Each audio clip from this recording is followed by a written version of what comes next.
Hi friends, ನಾನು Ashwini from Mangalore. Welcome back to my channel. Friends, ಬಹಳ ಹೆಸರುವಾಸಿಯಾಗಿರುವ ABC ಜ್ಯೂಸ್ ಹೇಗೆ ಮಾಡೋದು ಮತ್ತು ಇದರ ಉಪಯೋಗಗಳೇನು ಎಂಬುದನ್ನು ಇವತ್ತಿನ ವಿಡಿಯೋದಲ್ಲಿ ನೋಡೋಣ. ABC ಜ್ಯೂಸ್ ಮಾಡಲಿಕ್ಕೆ ಆ್ಯಪಲ್ ಬೇಕು, ಬೀಟ್ರೂಟ್ ಬೇಕು, ಹಾಗೆಯೇ ಕ್ಯಾರೆಟ್ ಬೇಕು. ನಾನಿಲ್ಲಿ ಒಂದು ಆ್ಯಪಲ್, ಒಂದು ಬೀಟ್ರೂಟ್ ಹಾಗೆಯೇ 2 ಕ್ಯಾರೆಟನ್ನು ತಗೊಂಡಿದ್ದೇನೆ. ಇವೆಲ್ಲಗಳನ್ನು ಚಿಕ್ಕ ಚಿಕ್ಕದಾಗಿ ಕಟ್ ಮಾಡಿ ಒಂದು ಮಿಕ್ಸಿ ಜಾರಿಗೆ ಹಾಕಿದ್ದೇನೆ. ಸೊ ಇದಲ್ಲದೆ ಇದಕ್ಕೆ 1 ಸ್ಪೂನ್ ಆಗುವಷ್ಟು ಶುಂಠಿಯನ್ನು ಹಾಕ್ತಾ ಇದ್ದೇನೆ. 1 ಸ್ಪೂನ್ ಅಂದರೆ ಸರಿಸುಮಾರು 1 ಇಂಚ್ ಆಗುವಷ್ಟು ಇರಬಹುದು. ಅದನ್ನು ಕೂಡ ಸಣ್ಣಕ್ಕೆ ಪೀಸ್ ಮಾಡಿ ಹಾಕಿದ್ದೇನೆ. ಸೊ ಇದು ಆಪ್ಷನಲ್, ಅದೇ ಜ್ಯೂಸಿಗೆ ಹಾಕೋದ್ರಿಂದ ಒಳ್ಳೆಯ ಒಂದು ಫ್ಲೇವರ್ ಬರ್ತದೆ. ಸೊ ಹಾಗಾಗಿ ಹಾಕ್ತೇನೆ ನಾನು. ಸೊ ಅದರ ಜೊತೆಗೆ ಒಂದು ವಿಷಯ ನಾನು ಹೇಳ್ತೇನೆ, ಈ ಜ್ಯೂಸಿಗೆ ಯಾವುದೇ ಕಾರಣಕ್ಕೂ ಸಕ್ಕರೆಯನ್ನು ಮಿಕ್ಸ್ ಮಾಡಲಿಕ್ಕೆ ಹೋಗಬೇಡಿ. ಸೊ ಸಕ್ಕರೆ ಹಾಕೋದ್ರಿಂದ ಇದರ ಒಂದು ಪ್ಯೂರಿಟಿ ಅಂದರೆ ಇದರ ಆರೋಗ್ಯಕರ ಗುಣಗಳು ಅದು ಲಾಸ್ ಆಗ್ತದೆ ಅಂತಲೇ ಹೇಳಬಹುದು. ಸೊ ಅದರ ಬದಲು ನಾನು ಹನಿ ಹಾಕ್ತಾ ಇದ್ದೇನೆ. ಈ ಹನಿ ಕೂಡ ನೀವು ಸ್ಕಿಪ್ ಮಾಡಬಹುದು. ನಾನೊಂದು 2 ಸ್ಪೂನ್ ಆಗುವಷ್ಟು ಹನಿ ಹಾಕಿದ್ದೇನೆ. ಸೊ ಮಕ್ಕಳು ಕೂಡ ಕುಡಿಯುವುದಾದರೆ ಅವರಿಗೆ ಸ್ವಲ್ಪ ಸ್ವೀಟ್ ಇದ್ದರೆ ಚೆನ್ನಾಗಿರ್ತದೆ, ಅದಕ್ಕೋಸ್ಕರ ಹನಿಯನ್ನು ಆ್ಯಡ್ ಮಾಡಿದ್ದೇನೆ. 2 ಸ್ಪೂನ್ ಸಾಕಾಗ್ತದೆ. ಸೊ ಹನಿ ಕೂಡ ನೀವು ಸ್ಕಿಪ್ ಮಾಡಿದರೆ ಅದು ಕೂಡ ಒಳ್ಳೆಯದು, ಹಾಗೆಯೇ ಬೇಕಾದ್ರೆ ಕುಡಿಬಹುದು. ಅದಲ್ಲದೆ ಇದಕ್ಕೊಂದು ಅರ್ಧ ಕಪ್ ಆಗುವಷ್ಟು ನೀರು ಹಾಕಿಕೊಂಡು ಇದನ್ನು ಫೈನಾಗಿ ಒಂದು ಪೇಸ್ಟ್ ಥರ ಮಾಡ್ತೇನೆ. ಸ್ವಲ್ಪ ಜ್ಯೂಸಿ ಥರ ಒಂದು ಪೇಸ್ಟ್ ರೆಡಿ ಮಾಡ್ತೇನೆ. ಸೊ ಇದನ್ನು ನಾನು ಸೋಸ್ತೇನೆ. ನೋಡಿ, ನಾನು ಮಿಕ್ಸಿ ಮಾಡಿದ್ದೇನಲ್ಲ, ಅಂದರೆ ಗ್ರೈಂಡ್ ಮಾಡಿದ್ದೇನಲ್ಲ, ಈ ಟೈಪಲ್ಲಿ ಆಗಿದೆ. ಇಷ್ಟು ಥಿಕ್ನೆಸ್ ಬೇಕು. ಸೊ ಇದನ್ನು ನಾವು ಸೋಸುವಾಗ ನೀರು ಆ್ಯಡ್ ಮಾಡೋದು ಬೇಡ, ಹಾಗೆಯೇ ದಪ್ಪಕ್ಕೇ ಸೋಸಬೇಕು.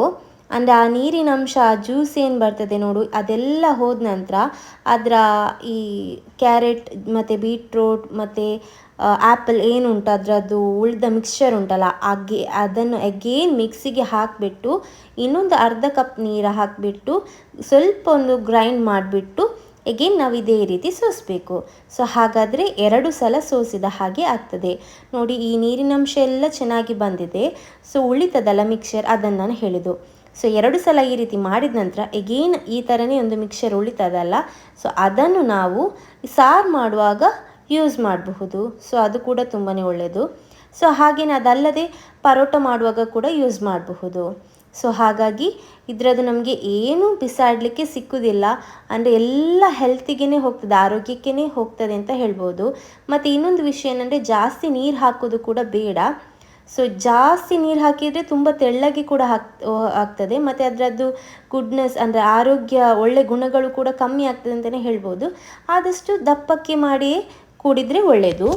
ಸೊ ಇನ್ನು ಈ ABC ಜ್ಯೂಸನ್ನು ಸಂಪೂರ್ಣ ಆರೋಗ್ಯವನ್ನು ಕಾಪಾಡಲು ಒಂದು ತುಂಬ ಒಳ್ಳೆಯದು ಅಂತಲೇ ಹೇಳ್ಬೋದು.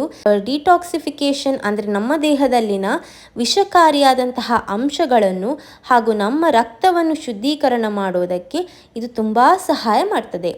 ಅಷ್ಟೇ ಅಲ್ಲ, ಕೆಂಪು ರಕ್ತ ಕಣ ಅಂದರೆ ರೆಡ್ ಬ್ಲಡ್ ಸೆಲ್ಸ್ ಅನ್ನೋದನ್ನು ಜಾಸ್ತಿ ಮಾಡಿ ಹಿಮೋಗ್ಲೋಬಿನನ್ನು ಜಾಸ್ತಿ ಮಾಡೋದಕ್ಕೂ ಇದು ಸಹಾಯ ಮಾಡ್ತದೆ. ಈ ಜ್ಯೂಸ್ ಕುಡಿತಾ ಇದ್ದರೆ ನಮಗೆ ಉಂಟಲ್ಲ ತುಂಬ ಶಕ್ತಿ ಬಂದಂತೆ ಅನಿಸ್ತದೆ. ಅದಲ್ಲದೆ ಹೊಟ್ಟೆ ಫುಲ್ಲಾಗಿ ಅನಿಸ್ತದೆ ನಮಗೆ. ಸೊ ಹಾಗಾಗಿ ವೆಯ್ಟ್ ಲಾಸ್ ಆಗೋದಕ್ಕೆ ಒಂದು ಒಳ್ಳೆಯ ಸಹಾಯ ಅಂತಲೇ ಹೇಳಬಹುದು. ಸೊ ನೋಡಿ, ಈ ಜ್ಯೂಸಿಗೆ ನಾನು ಸ್ವಲ್ಪ ಲಿಂಬೆ ಹಣ್ಣಿನ ರಸ ಕೂಡ ಆ್ಯಡ್ ಮಾಡಿದ್ದೇನೆ, ಒಂದು 2 ಸ್ಪೂನ್ ಆಗುವಷ್ಟು. ಸೊ ಒಳ್ಳೆ ಟೇಸ್ಟ್ ಬರ್ತದೆ ಇದರಿಂದ. ಸೊ ಇಷ್ಟೇ ಸಿಂಪಲಾಗಿ ತುಂಬ ಈಸಿಯಾಗಿ ಪ್ರಿಪೇರ್ ಮಾಡಬಹುದು. ಮತ್ತು ಈ ABC ಜ್ಯೂಸ್ ಉಂಟಲ್ಲ, ನಮ್ಮನ್ನು ಒಳಗಡೆಯಿಂದ ಹಾಗೂ ಹೊರಗಡೆಯಿಂದ ತುಂಬ ಯಂಗ್ ಆದಾಗೆ, ಅಂದರೆ ನಮ್ಮ ವಯಸ್ಸು ಕಡಿಮೆ ಆದಾಗೆ ಅನಿಸ್ತದೆ ಇದನ್ನು ಕುಡಿತಾ ಇದ್ದರೆ. ಅಷ್ಟೇ ಅಲ್ಲ, ನಮ್ಮ ಹೃದಯಕ್ಕೂ ತುಂಬಾ ಒಳ್ಳೆಯದು. ಬ್ಲಡ್ ಪ್ರೆಷರನ್ನು ಕಂಟ್ರೋಲ್ ಮಾಡ್ತದೆ, ಮತ್ತು ಕೊಲೆಸ್ಟ್ರಾಲನ್ನು ಕೂಡ ಹತೋಟಿಯಲ್ಲಿಡಲು ಇದು ಸಹಾಯ ಮಾಡುತ್ತದೆ. ಈ ಜ್ಯೂಸನ್ನು ಕುಡಿತಾ ಇದ್ದರೆ ನಮಗೆ ಸುಸ್ತಾಗೋದು ಕಡಿಮೆ ಆಗ್ತದೆ. ಜೊತೆಗೇ ಆವಾಗ ಹುಷಾರಿಲ್ಲದ ಥರ ಆಗ್ತದಲ್ಲ, ಅದು ಕೂಡ ಕಡಿಮೆ ಆಗ್ತದೆ. ಮತ್ತು ಕ್ಯಾನ್ಸರ್ ಬಂದು ನಮಗೆ ತುಂಬ ಬಾಧೆ ಅನಿಸ್ತಾ ಇದ್ದರೆ, ಉರಿ ಊತ ಏನಾದರೂ ಆಗಿದ್ದರೆ ಅದನ್ನು ಕೂಡ ಕಡಿಮೆ ಮಾಡೋದಕ್ಕೆ ಈ ಜ್ಯೂಸ್ ಸಹಾಯ ಮಾಡ್ತದೆ. ನಮಗೆಲ್ಲ ಗೊತ್ತೇ ಇದೆ ಕ್ಯಾರೆಟ್ನಲ್ಲಿ ವಿಟಮಿನ್ ಎ ಇದೆ, ಅದು ಕಣ್ಣಿಗೆ ತುಂಬ ಒಳ್ಳೆಯದು ಅಂತ. ಸೊ ನೀವು ತುಂಬ ಲ್ಯಾಪ್ಟಾಪ್ ನೋಡ್ತೀರಾ, ಫೋನ್ ಏನಾದರೂ ತುಂಬಾ ಯೂಸ್ ಮಾಡ್ತೀರಾ, ಹಾಗಾದರೆ ಈ ಜ್ಯೂಸ್ ಮಾಡಿ ಕುಡಿದರೆ ನಮ್ಮ ಕಣ್ಣಿಗೆ ನಮ್ಮ ಕಣ್ಣಿನ ಆರೋಗ್ಯ, ಅಂದರೆ ಕಣ್ಣಿನ ಮಸಲ್ಸ್ ಏನು ಉಂಟು ನೋಡಿ, ಅದನ್ನು ರಿಲ್ಯಾಕ್ಸ್ ಮಾಡೋದಕ್ಕೆ ಈ ಜ್ಯೂಸ್ ಸಹಾಯ ಮಾಡ್ತದೆ. ನಿಮ್ಮ ಮೆದುಳಿಗೂ ತುಂಬ ಒಳ್ಳೆಯದು, ಅಂದರೆ ಜ್ಞಾಪಕ ಶಕ್ತಿಯನ್ನು ಹೆಚ್ಚು ಮಾಡೋದಕ್ಕೆ ಸಹಾಯ ಮಾಡ್ತದೆ. ಈ ಜ್ಯೂಸನ್ನು ಪ್ರತಿನಿತ್ಯ ಕುಡಿದರೆ ತುಂಬ ಒಳ್ಳೆಯದು. ಒಂದು ವೇಳೆ ಪ್ರತಿನಿತ್ಯ ಆಗದಿದ್ದರೆ ವಾರಕ್ಕೆ 1 ಸಲನಾದರೂ ಕುಡಿಯೋ ಪ್ರಯತ್ನ ಮಾಡಬೇಕು. ಈ ಜ್ಯೂಸ್ ಕುಡಿಯೋದ್ರಿಂದ ಜೀರ್ಣಕ್ರಿಯೆ ಸರಿಯಾಗಿ ಆಗಿ ಬಾಯಿ ವಾಸನೆ ಬರ್ತಾ ಇದ್ದರೆ ಅದೆಲ್ಲ ಸರಿಯಾಗ್ತದೆ. ಹಾಗೆಯೇ ನಿಮ್ಮ ಮುಖ ಗುಲಾಬಿ ಬಣ್ಣಕ್ಕೆ ಬಂದು ಒಂದು ಶೈನಿಂಗ್ ಅಂದರೆ ಹೊಳೆಯೋ ಥರ ಮಾಡ್ತದೆ. ಜೊತೆಗೆ ಮೋಷನ್ ಪ್ರಾಬ್ಲಮ್ ಏನಾದರೂ ಇದ್ದರೆ ಈ ಜ್ಯೂಸ್ ಕುಡಿಯೋದ್ರಿಂದ ಆ ಮೋಷನ್ ಪ್ರಾಬ್ಲಮ್ ಕೂಡ ಸರಿಯಾಗಿ ಆಗ್ತದೆ. ಹಾಗೆಯೇ ಪಿರಿಯಡ್ಸ್ ಟೈಮಲ್ಲಿ ಬರುವ ಹೊಟ್ಟೆ ನೋವು ಅದು ಕೂಡ ಈ ಜ್ಯೂಸ್ ಕುಡಿಯೋದ್ರಿಂದ ಸರಿಯಾಗ್ತದೆ. ಇದನ್ನು ಬೆಳಿಗ್ಗೆ ಖಾಲಿ ಹೊಟ್ಟೆಯಲ್ಲಿ ಕುಡಿಯೋದು ಒಳ್ಳೆಯದು, ಅಥವಾ ಹೊಟ್ಟೆ ಯಾವಾಗ ಖಾಲಿ ಇರ್ತದೆ ನೋಡಿ ಆವಾಗ ಕುಡಿಬೇಕು. ಈ ವಿಡಿಯೋ ನಿಮಗೇನಾದ್ರು ಇಷ್ಟ ಆದರೆ ಲೈಕ್ ಮಾಡಲಿಕ್ಕೆ ಮಾತ್ರ ಮರಿಬೇಡಿ. ಹಾಗೆಯೇ ಯಾರಾದರೂ ಫಸ್ಟ್ ಟೈಮ್ ನನ್ನ ಚಾನಲನ್ನು ನೋಡ್ತಾ ಇದ್ದರೆ ಅವರೆಲ್ಲ ಸಬ್ಸ್ಕ್ರೈಬ್ ಆಗಿ. ವಿಡಿಯೋ ನೋಡಿದ್ದಕ್ಕೆ ಥ್ಯಾಂಕ್ ಯು ಸೋ ಮಚ್. ಇದೇ ರೀತಿ ಸಪೋರ್ಟ್ ಮಾಡಿ. ನಿಮ್ಮ ಸಪೋರ್ಟ್ ನನಗೆ ಅತ್ಯಮೂಲ್ಯ ಅಂತ ಹೇಳಿಬಿಟ್ಟು ಇವತ್ತಿನ ವಿಡಿಯೋನ ಇಲ್ಲಿಗೆ ಮುಕ್ತಾಯ ಮಾಡ್ತಾ ಇದ್ದೇನೆ. Thank you so much.